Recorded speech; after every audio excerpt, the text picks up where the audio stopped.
খুলুমবাই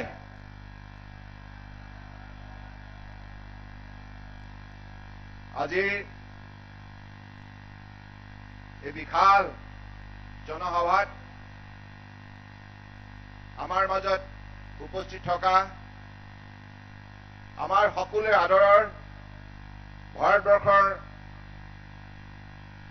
আদৰ্শবাদী নেতা প্ৰধানমন্ত্ৰী নৰেন্দ্ৰ মোদী ডাঙৰীয়া, অসমৰ মাননীয় ৰাজ্যপাল অধ্যাপক জগদীশ মুখী ডাঙৰীয়া, নেডাৰ অধ্যক্ষ অসম চৰকাৰৰ বিত্ত স্বাস্থ্যৰ গড়কাপ্তানী আৰু শিক্ষা বিভাগৰ মন্ত্ৰী ডক্টৰ হিমন্ত বিশ্ব শৰ্মা ডাঙৰীয়া, বিটিচিৰ মুৰব্বী হাগ্ৰামা মহিলাই ডাঙৰীয়া, ৰাজ্যসভাৰ সাংসদ বিশ্বজিৎ দৈমাৰী ডাঙৰীয়া, বড়ো সাহিত্য সভাৰ মাননীয় সভাপতি তৰেণ বড়ো ডাঙৰীয়া, প্ৰাক্তন সাংসদ ইউজি বৰ্মা ডাঙৰীয়া, আপচুৰ সভাপতি প্ৰমোদ বড়ো ডাঙৰীয়া, NDFBৰ গোবিন্দ বসুমতাৰী ডাঙৰীয়া, ৰঞ্জন দৈমাৰী ডাঙৰীয়া, অমৰ বসুমতাৰী ডাঙৰীয়া, ধীৰেন্দ্ৰ বড়ো ডাঙৰীয়াৰ লগতে মিনেশ্বৰ বসুমতাৰী ডাঙৰীয়া, লৰেন্স ইছলাই ডাঙৰীয়াৰ লগতে আজি এই সভাত উপস্থিত থকা পৰম শ্ৰদ্ধা ৰাইজ আৰু সাংবাদিক বন্ধুসকল, জয় জয়তে। আজি এই সভাত সমবেত হোৱা আপোনালোক সকলোৰে প্ৰতি মই মোৰ আন্তৰিক শ্ৰদ্ধা জ্ঞাপন কৰিছো। আৰু এই মুহূৰ্তত, এই ঐতিহাসিক মুহূৰ্তত মই সৰ্বপ্ৰথমে মহান জাতীয়তাবাদী নেতা বডোফা উপেন্দ্ৰনাথ বৰ্মা ডাঙৰীয়ালৈ মোৰ গভীৰ শ্ৰদ্ধাঞ্জলি জ্ঞাপন কৰিছো। আৰু বড়ো জাতিৰ সংগ্ৰামত চৰম ত্যাগ কৰা প্ৰতিগৰাকী বীৰ শ্বহীদলৈ মই গভীৰ শ্ৰদ্ধা নিবেদন কৰিছো। আজি এইখন সভা আমি সকলোৱে মিলি আয়োজন কৰিছো একমাত্ৰ কৃতজ্ঞতাৰ চিনস্বৰূপে আমাৰ শ্ৰদ্ধা আৰু আন্তৰিক ধন্যবাদ দেশৰ প্ৰধানমন্ত্ৰী নৰেন্দ্ৰ মোদী ডাঙৰীয়াক জনাবৰ বাবে। কাৰণ তেখেতে আমাৰ বাবে যি পদক্ষেপ গ্ৰহণ কৰিলে তাৰ বাবে আজি সমগ্ৰ ভাৰতবৰ্ষতেই অসমে এটা সুকীয়া স্থান পাবলৈ সক্ষম হ'ল। কাৰণ এই বড়ো শান্তি চুক্তি কেৱল অসমৰ বাবে নহয়, সমগ্ৰ ভাৰতবৰ্ষৰ বাবে এইটো এটা আনন্দৰ বতৰা। কাৰণ অসমলৈ স্থায়ী শান্তি ঘূৰাই অনাৰ বাবে মাননীয় প্ৰধানমন্ত্ৰী নৰেন্দ্ৰ মোদী ডাঙৰীয়াই যি বলিষ্ঠ পদক্ষেপ লৈছে, তেখেতৰ সতীৰ্থ গৃহমন্ত্ৰী অমিত শ্বাহ ডাঙৰীয়াৰ সৈতে এই কথা অসমৰ ৰাইজে কোনো কালেই পাহৰি যাব নোৱাৰে। আৰু এই শক্তিৰ দ্বাৰা আগন্তুক দিনত বড়ো জনগোষ্ঠীৰ বিভিন্ন ক্ষেত্ৰত দৃঢ়তাৰে আগুৱাই যোৱাৰ নিমিত্তে তেখেতসকলে এটা নতুন পথৰ সন্ধান পাইছে। ৰাজনৈতিকভাৱে, অৰ্থনৈতিকভাৱে, শৈক্ষিক দিশত, সামাজিক দিশত সকলো ক্ষেত্ৰতেই বড়ো জনগোষ্ঠী আগন্তুক দিনত দৃঢ়তাৰে উন্নতিৰ জখলাত বগাবলৈ সক্ষম হ'ব। সমান্তৰালভাৱে এই বিকেডি এলেকাত বসবাস কৰা ৰাজবংশীয়ে হওক, কোচ ৰাজবংশীয়ে হওক, আদিবাসীয়ে হওক, গোৰ্খাই হওক, বেংগলীয়ে হওক বা বিভিন্ন ব্ৰাহ্মণে হওক, কোচে হওক, কলিতাই হওক, নাথ হওক, যোগী হওক, গাৰোৱে হওক, ৰাভাই হওক, শৰণীয়া কছাৰীয়ে হওক, মদাহীয়ে হওক, হিন্দুৱে হওক, মুছলমানে হওক, খ্ৰীষ্টানে হওক, বুদ্ধিষ্টে হওক, সকলোৱে আজি মৰ্যাদা সহকাৰে এই অঞ্চলত বসবাস কৰাৰ লগতে উন্নয়নৰ ক্ষেত্ৰত দৃঢ়তাৰে আগুৱাই যাব পাৰিব। মই বিশ্বাস ৰাখিছো যে আগন্তুক দিনত আপোনালোক সকলোৱে মিলা প্ৰীতিৰে আগন্তুক দিনত এই বৃহত্তৰ অসমীয়া জাতিটোক শক্তিশালী ৰূপত আগুৱাই নিয়াৰ নিমিত্তে প্ৰয়াস কৰিব। অসমৰ বৰাক ব্ৰহ্মপুত্ৰ পাহাৰ ভৈয়ামত বসবাস কৰা বৃহত্তৰ অসমীয়া সমাজখনে বড়ো ৰাইজৰ পৰা বহুতখিনি অন্তৰৰ পৰা কামনা কৰে।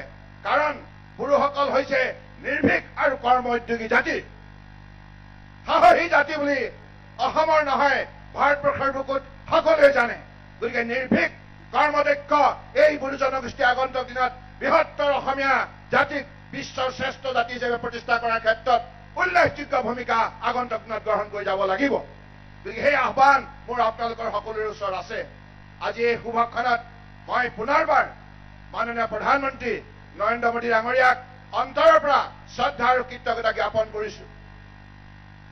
मैं असम की जनता की तरफ से परम आदरणीय प्रधानमंत्री नरेंद्र मोदी जी को हृदय से आभार व्यक्त करना चाहता हूं, धन्यवाद देना चाहता हूं, क्योंकि उन्होंने सिर्फ इस बार नहीं 2014 से सिंस 2014 जब से उन्होंने प्रधानमंत्री जी का जिम्मेदारी संभाला तब से असम और नॉर्थ ईस्ट के विकास के लिए जो मजबूत कदम उठाए, इसके लिए आज नॉर्थ ईस्ट को दुनिया जानने लगा है, समझने लगा है और नॉर्थ ईस्ट को एक अलग सा पहचान देने वाला अगर कोई है वो नरेंद्र मोदी जी है। उन्होंने कहा, हमें विश्वास दिलाया, आत्मविश्वास जगाया और कहा नॉर्थ ईस्ट कोई मामूली इलाका नहीं, ये देश का अष्टलक्ष्मी है और ये देश का ग्रोथ इंजन है। तो इसलिए इतना बड़ा पहचान, इतना बड़ा इज्जत देने वाला कोई है, ये नरेंद्र मोदी जी है। आप सब हम एक साथ नरेंद्र मोदी जी को आप हृदय से धन्यवाद दीजिए। नरेंद्र मोदी जिंदाबाद। आप अपने अपने जगह पर खड़ा होके बोलिए, नरेंद्र मोदी जिंदाबाद, नरेंद्र मोदी जिंदाबाद, नरेंद्र मोदी जिंदाबाद। ये हमारी दिल का आवाज है और आपने जो हमें रास्ता दिखाया आगे चलने का, विकास के जो रास्ते दिखाया, इसकी वजह से आज नॉर्थ ईस्ट जाग उठा है और आगे बढ़ते रहेगा। और आपने एक्ट ईस्ट पॉलिसी के द्वारा सारा साउथ ईस्ट एशिया में नॉर्थ ईस्ट को जिस रूप से आपने सजाया है, इससे साफ जाहिर है नई पीढ़ियों को आगे बढ़ने का बहुत हिम्मत मिला है, बहुत साहस मिला है। इसी शब्दों का साथ मैं आज এই মুহূৰ্তত আপসু এনডিএফবি আৰু ইউপি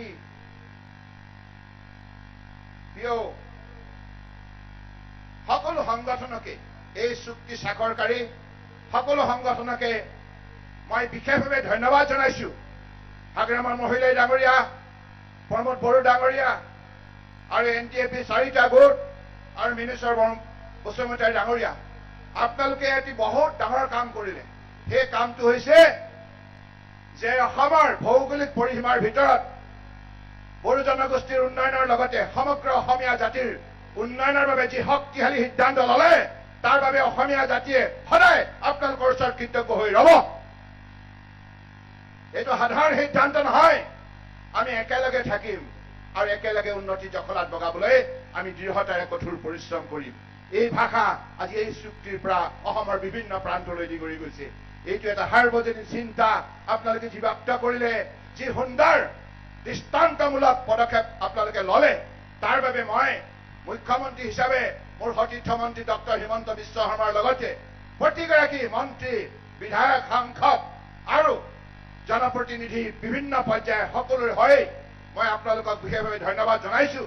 কাৰণ আজি আমি আগন্তুক দিনত শদিয়াৰ পৰা ধুবুৰীলৈকে বৰাক ব্ৰহ্মপুত্ৰ পাহাৰ ভৈয়াম আমি সকলো সময়তে 33খন জিলাৰ ৰাইজ একেলগে থাকিম। বিভিন্ন জাতি জনগোষ্ঠী ভাষাভাষী ধৰ্মৰ লোকে একেলগে মিলা প্ৰীতিৰে কঠোৰ পৰিশ্ৰম কৰি অসমক ভাৰতবৰ্ষৰ শ্ৰেষ্ঠ ৰাজ্য হিচাপে প্ৰতিষ্ঠা কৰিম। এইখিনি কথাকে কৈ মই মোৰ বক্তব্য সামৰিলো। ধন্যবাদ। জয় অসম। ভাৰত মাতা কি, ভাৰত মাতা কি, ভাৰত মাতা কি। জয় হিন্দ। মাননীয় মুখ্যমন্ত্ৰী মহোদয়লৈ আমি ধন্যবাদ জ্ঞাপন কৰিলো। दानिया मानगोनां भारतनि गाहाय मन्त्री मुश्री नरेन्द्र मोदी बिथाङा गावनि बेसेन गोसा बिबुंथि लाखिगोन।